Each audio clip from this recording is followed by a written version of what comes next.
Hello everyone. In this video, we're going to be running through the 5 steps to living healthy on a budget. So here are the big ideas just to save you guys some time. So the first idea is prioritizing sleep. Even if you do nothing else, sleep is so important that you should be making this a crucial part of living healthy, especially if you're on a budget. Number 2, exercising at home. Be creative and be committed. It is probably one of the most important aspects of doing this, because especially if you're working out from home or training from home, it can get a little stagnant. Number 3, cooking from home. You probably saw this one coming, but make sure to cook from home as opposed to buying food outdoors. 4, plan your meals. It can reduce temptation throughout the week, but also making sure that you're getting the optimal nutrition that you're looking for. And 5, the most important part, staying accountable. Many of us make plans or goals, but we never stick to them. So there are the big 5 ideas. That's what we're gonna be talking about in this video. So just to save you some time, if you wanna click away from this video, you're more than welcome to. But if you wanna get some deeper details on how to do all these 5 things, make sure to keep watching the video. Also, there's gonna be timestamps in the timeline for the video in case you wanna skip to any single part. So let's talk about prioritizing sleep. Now, there are 4 ways that I've included on here to start prioritizing to sleep better, but you don't need to go by these 4. These are the main ones that I've seen working with clients, but also doing for myself that have made the biggest difference. So number 1 for prioritizing sleep is set a consistent sleep schedule. And this includes the weekends as well. I can't tell you how important this is because it keeps me regulated even on the weekends. And many times, and I've done this before too, where I haven't done, or I wake up late on the weekends and all of a sudden everything just feels like it's a short day. It feels like the weekend flies by and it feels like I've done nothing for the weekend, or it feels like I didn't really get time to, oddly enough, rest and recuperate. Make sure you're setting a sleep and wake up time consistently, and more importantly throughout the weeks, but it keeps you so healthy. It keeps you motivated. It keeps you intentional on what you're doing throughout the day. And it's probably one of the easiest fixes for somebody who's looking just to get a little bit healthier. Next, let's talk about creating a sleep conducive environment. Now, I tend to go by 3 things in particular: the temperature, the light, and the noise in your room. When I'm about temperature, make sure it's cooler. It's so much easier to sleep in cooler temperature than hotter temperature. When I talk about things like light, make sure it's so dark you can't even see your hand in the dark. Like it should be a bat cave. And lastly, the noise. If you use something like a white noise machine or possibly like a fan, at least a constant noise, it'll be a little bit easier to sleep to. But if you sleep next, or if your house rather is next to like let's say like a busy freeway or like a highway or something, you might want to invest in some headphones or maybe get some like binaural beats going on or something. Just make sure that noise isn't abrupt so you're waking up from it. The next one is avoiding stimulants. So things like coffee, things like pre-workout even, or even like nicotine, alcohol especially before bedtime, is not a good idea. Make sure to cut it off. I would say if you're sleeping at, let's say 10 or like 11, cut it off at like noon, 1 the latest. Like don't ingest anything after that. Caffeine in particular has a half-life of 6 hours, meaning that if you drink 100 milligrams of caffeine at 12 o'clock, by 6 p.m., you'll still have 50 milligrams in your body. By midnight, you'll still have 25. It's not a very fun experience. And if you've done this before and you've had caffeine a little bit later, you know it's terrible for sleep. Absolutely terrible. And lastly, for prioritizing sleep is limit screen time. I believe many of us are lying in bed. We're in bed, but we're not exactly sleeping because we're scrolling on the phone, or perhaps we're looking up the latest TikTok video or latest YouTube video. And if you're watching this YouTube video while you're sleeping or while you're in bed right now, turn it off and watch this video in the morning. Just letting you know, limit your screen time. It's the easiest thing I'll tell you guys. Next, let's talk about exercising at home. The first tip here is creating a workout space. You cannot work out at home if you don't have a dedicated space to actually do your movement in. It just becomes increasingly difficult if you're trying to always go for a jog, or you're just doing something outside, or you're going for a walk or whatever. If you're truly dedicated to just working out, create a space in your home, whether it be in the basement, whether it may be a section in your room, something. Dedicate whatever it is to just working out. Even if you don't have any equipment, and I really mean that, even if you have an equipment, create like a space, just a space, like an open area that you can work out in. Choose a workout routine. So even if you don't have a lot of equipment, or even if you have no equipment at all, don't just do random movements. Make sure to look for something online, whether it be a bodyweight calisthenics workout, or maybe even if you only have one dumbbell, search up a single dumbbell exercise. There are so many out there. Again, you just have to get creative and make sure you're committed to the process itself. Next is making it a habit. It is so easy. And this is the big drawback of working out at home or trying to just be consistent at home. It's the fact that you're at home. It's so easy to skip. It's so easy not to do because it's right there. You could just sit on the couch instead. And making it a habit is probably one of the most difficult things I've personally experienced, but also seen in clients as well. So number one thing, set times for it. Make sure that you can actually turn this into a habit. Tell a friend, whatever it is, maybe record it so you can post it online. I don't know, but make sure it sticks and make sure it stays a habit for you. And lastly, have fun. Don't be afraid to change up your workout. Don't be afraid to try kickboxing. Don't be afraid to buy a bag. Don't be afraid to buy a new dumbbell or a kettlebell or whatever it is. Look, you're at home.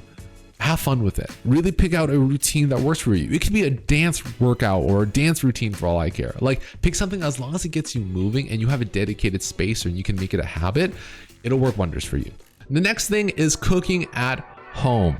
Okay, so what you're going to do here, and you probably saw this coming, but start with simple recipes. Y'all aren't Gordon Ramsay, okay? Just don't try doing that. Start with something really simple. I think many of us will overwhelm ourselves because we look for the fanciest meal. And guess what? You made that fancy meal and you have it for one time, but then you know the work that's involved and you don't want to do it ever again because there's just too much going on. Pick simple recipes and stick with it at least for a few days before you try something else. The next thing is making a plan. Consider how much time you have and the ingredients you need. Don't just go into the kitchen and start cooking and hope you have all the ingredients. Make a plan on what you're going to be eating throughout the week. And it doesn't have to be anything complicated. Maybe you just find something what you're going to have for, breakfast, lunch, dinner, and maybe a snack in between. Plan all of that. Make sure you know exactly what it is. So when you go to the grocery store, you can buy exactly that and nothing else. Because the worst part is buying something, not using it, and having it go bad in the fridge. Next is experimenting with flavors. Look, if you're not a great cook or if you've never cooked before, it's okay. Herbs and spices can be a little intimidating, especially seasoning your food. Just try, experiment with things. If you're looking for more tips, I do have a free PDF in the comment section, in the description. If you want to go look there, you can download my free spice guide. You might enjoy that. It might help you a little bit. Definitely helped me. I didn't even know half these things before I made the manual. So there you go. And fourth one, the most important tip that I see is clean as you go. It is so overwhelming to think about cooking in your kitchen or just cooking in general because you think of all the steps that are involved, whether it be, like one, cooking the food, but also cleaning up afterwards, making sure you have all the Tupperware, making sure you have all the containers for all the different ingredients. Like, it's just a lot. Make sure you're cleaning up really as along the way. Whenever you have a second, maybe you're waiting for something to cook, maybe you have something in the oven, move it over and go to the sink and clean some stuff up. It'll save you so much time. And in the end, it won't feel as daunting and it won't feel as negative because you're not ending on a bad note. Imagine cooking all this food and at the end, you just have to clean everything up. It doesn't feel too good. You just want to eat your food. The next thing is planning your meals. Now, planning your meals is different from cooking just at home. Planning your meals means everything ahead of time. So think of this as the prep work before you actually cook the meals itself. And why this is so important is when you decide the number of meals you want to plan, as in step number one, you eliminate the temptation to go and order new things. Order things from Skip the Dishes or Uber Eats or whatever it is, because you know you have food in the fridge, because you know exactly what you're going to be eating. And again, if you're trying to live healthy on a budget, you should probably plan it out. Very similar to how you plan out your finances. The next is make a grocery list. I know I alluded to it a little bit before when we were talking about cooking at home, but make a grocery list of what you're actually going to go buy. It stops you from buying random stuff. And especially if you're hungry and you're at the grocery store, you're more likely to buy things, especially if you don't know what you're cooking at home. So make sure to make a grocery list. Prep ahead of time. If you're not cooking in particular on the day that you just bought the groceries, at least cut the veggies, at least clean some stuff, clean some veggies so that when you're ready to cook, or if you want like a fresh meal, that it's easier for you. You want to remove as many barriers as possible between you cooking the food and you actually buying the food or you actually eating the food. So make sure to prep as much as you can. And the last thing, it might seem a little obvious, but repeat. Make this either a weekly thing or a bi-weekly thing, just so you can cook things all at once. And for some of you, it might be like a 3 or 4 day thing, right? Like you might enjoy fresh food a little bit more than me. Like I can eat food for like a week and not get bored of it. But if you get bored of food, make sure to maybe plan your food or cook your food every 3 to 4 days. It'll keep you less bored. It'll keep you more healthy, and it'll save you a lot of money from just ordering food all the time. This chair is so squeaky. Oh my God. I don't like this. Next is staying accountable. This is so important. I think we overlook this a lot, and staying accountable is the main thing. And the reason why this is so important, we can do anything for a week. We can do anything for a few days. But when shit hits the fan, you don't want to do it anymore.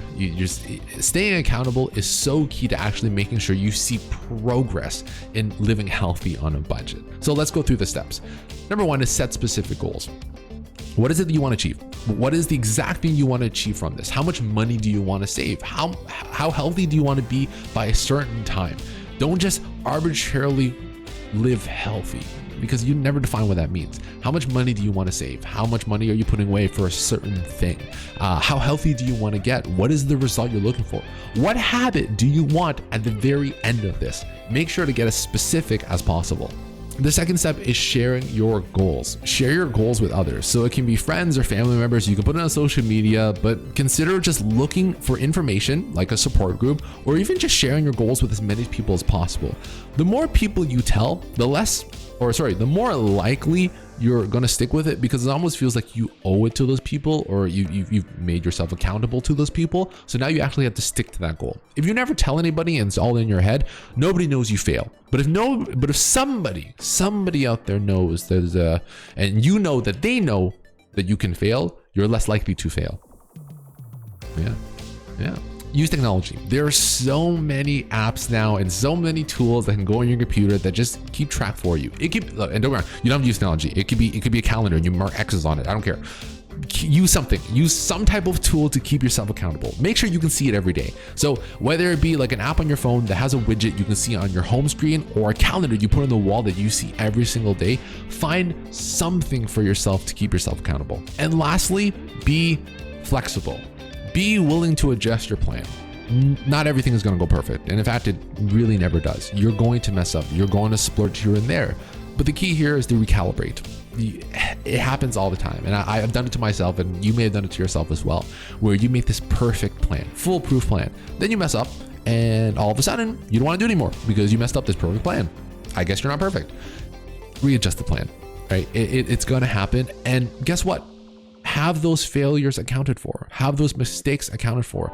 Maybe living healthy on a budget means, hey, I get to have a cheat meal, or I get to have like this random meal, this self-care meal every 2 weeks or so. Whatever it is. But calibrating is so important, and it also keeps you accountable, because guess what? You can make new plans after that. I hope you guys got some information from this video. If you guys do enjoy this video, if you guys are looking for more tips, please let me know in the comments. I'm looking always for more information and always for things to be able to teach. And I hope you guys also like the format of this video.